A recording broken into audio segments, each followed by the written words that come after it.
Obama dumping on Trump with his strongest words yet.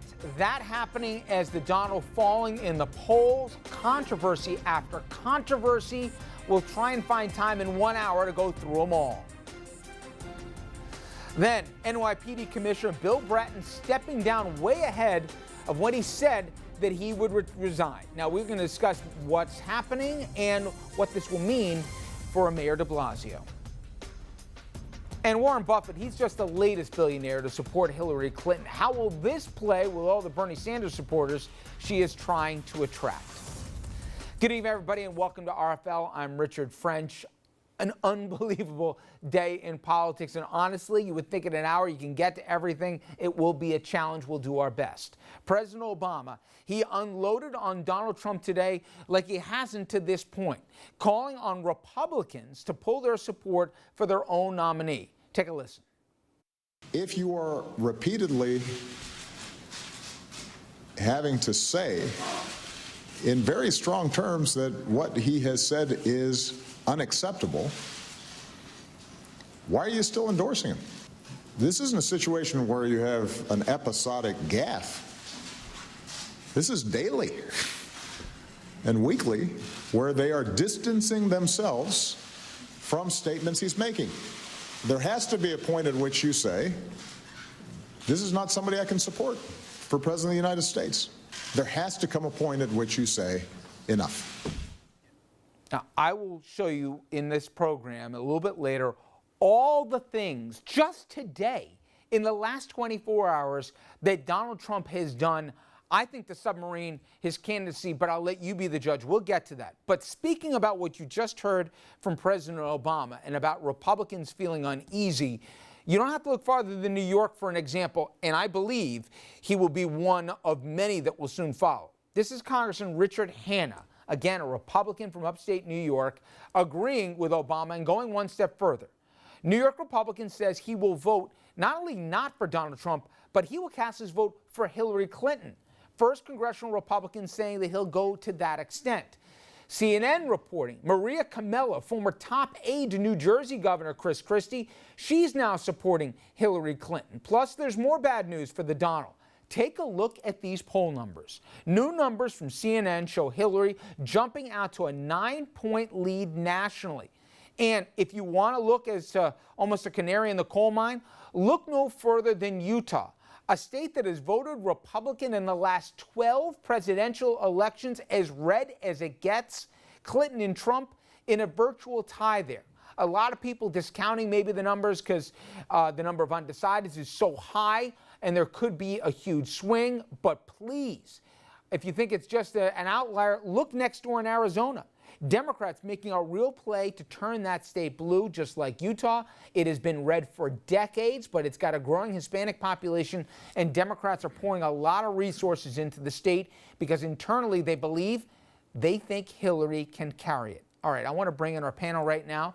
Dominic Carter, political journalist and author. Richard St. Paul, attorney, Republican strategist, former vice chair for the National Black Republican Association, and a veteran himself. We'll talk about that in the program. And Andrew Whitman, our senior political correspondent. All right, let me get all the necessary qualifications out. It's a summer polls, don't over the weekend and everything else.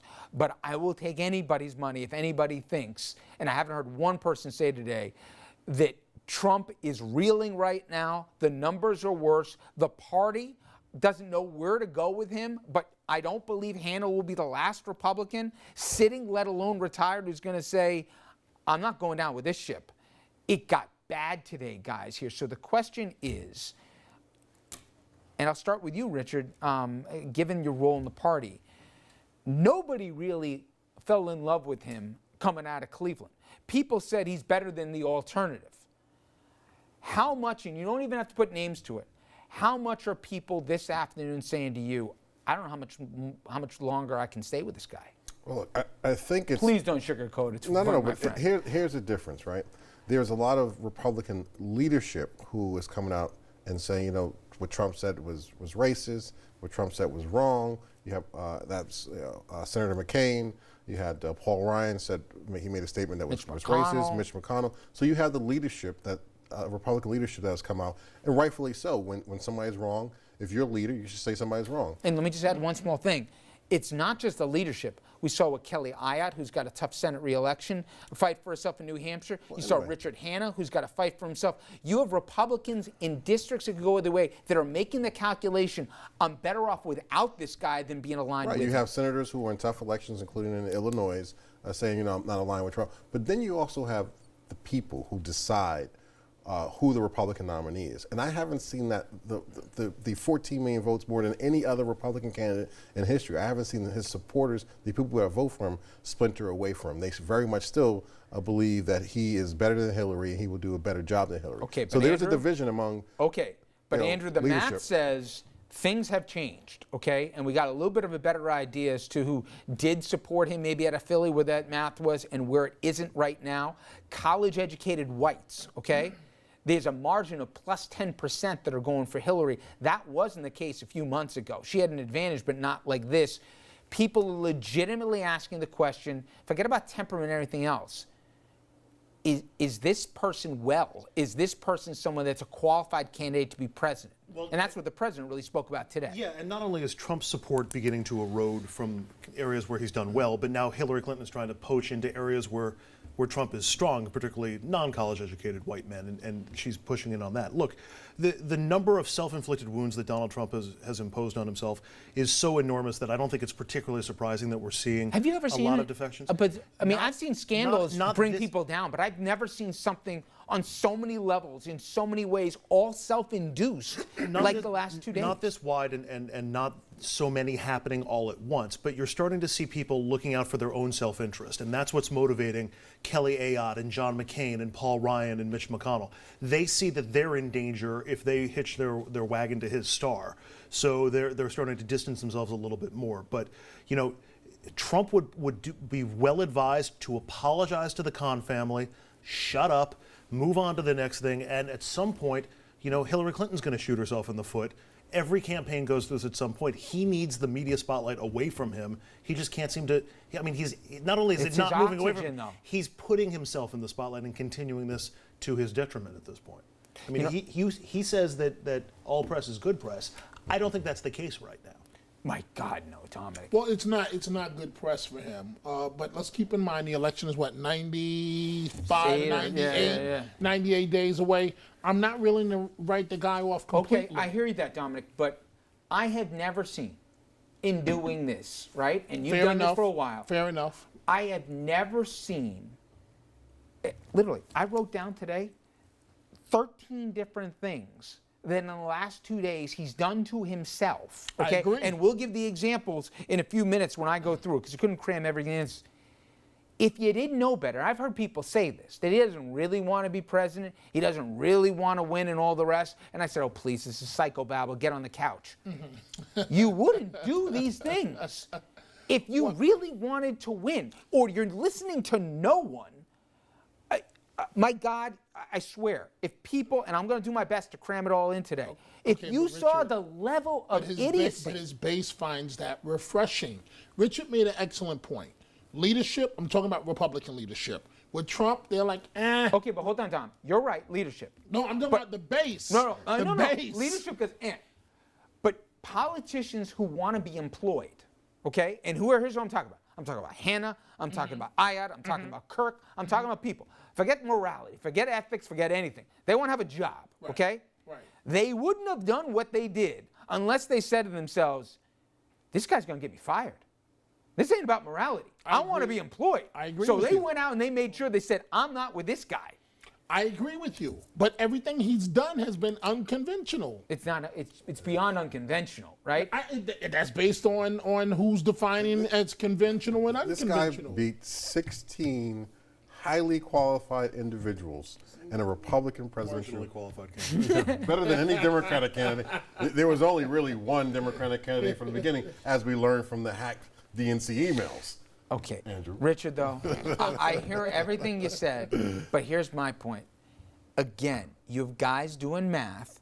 Finally, the spotlight's on him. It's not divided among 17 people. He's not just doing phoners into the morning shows and they'll take him whenever he wants. He's got to answer questions right now. And every time he opens his mouth, tell me you didn't wince at least 6 times in the last 24 hours. Answer that question first.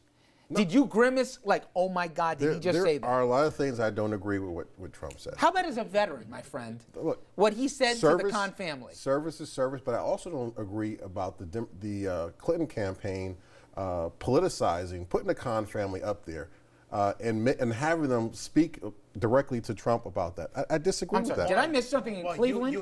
there was a woman who took the podium in Cleveland who accused And Hillary I Clinton don't of agree killing with- her son in I don't Benghazi. agree with that either. You serve your country, whether you're black, white, Muslim, Jewish, whatever you are.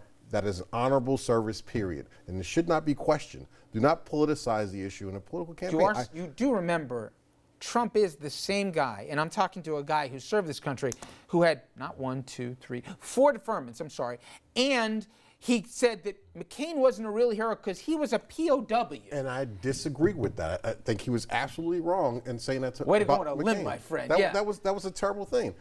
Not only my major concern with the Trump campaign is of course what he's saying, but more importantly the ground campaign. Hillary Clinton has spent tens of millions of dollars in Ohio.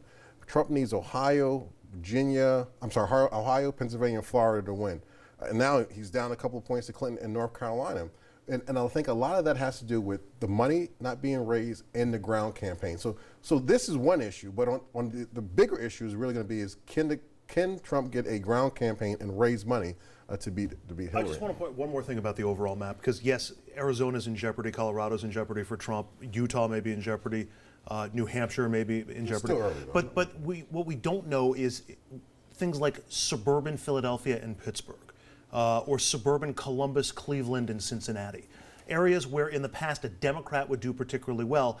That's the kind of audience that Trump has played well to in the primary process and seems to have a lot of support going into the general election. So while it's costing him areas of the map that are traditionally Republican strongholds, we'll see how he weathers this storm in the suburban and exurban areas that could actually tip states like Ohio or Pennsylvania. Well, I'm going to give, for the folks who didn't get to see it in a few minutes, exactly what happened today. And if anybody had paused before, I think they're going to have a whole lot of it. But when we come back after the break, I want to get to a big story locally here. The New York Police Department Commissioner Bill Bratton suddenly announced his resignation. We're going to talk about his replacement, and also we'll get into possible reasons for this sudden departure.